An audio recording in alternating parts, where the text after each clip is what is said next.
Hey Cloud Gamers, 2020 has been a very strange year all round, but it has been a rollercoaster year for GeForce NOW. So those of you that don't know the full story, let's get into it. GeForce NOW originally launched in February 2020 after coming out of beta for nearly 2 years. And once it opened, it became very popular very quickly, as a lot of people thought it would, reaching 1 million sign-ups since the launch after a couple of weeks, and then continuing up to the 2 million mark within the first quarter. It had control in full ray tracing for those who are on the Founders tier, which was a great game for everybody to be able to dive in and experience the full ray tracing effect and the power of GeForce NOW. Having ray tracing abilities on Macs and low powered PCs was a huge draw for GeForce NOW, as well as the fact that you could play a vast amount of your Steam library and as well as some Epic games.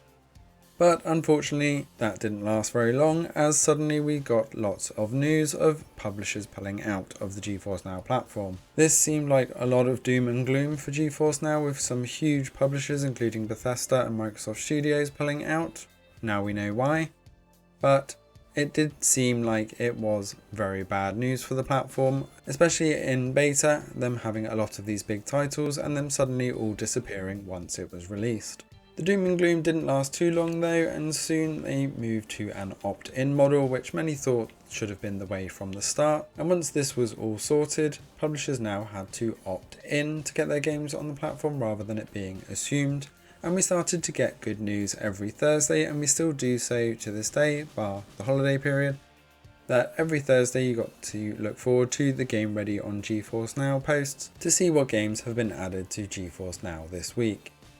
And once that was all sorted, we started to see more and more titles coming to the platform and more ray tracing games such as Watch Dogs Legion, which was a great showcase of that on the platform and what the platform could do, especially with a launch day title. We got Chromebook support, then shortly after we got iOS support, and then we got reports of GeForce NOW boasting 5 million members, so the platform has massively grown this year from 1 to 2 million in the first quarter to over 5 million towards the end of the year.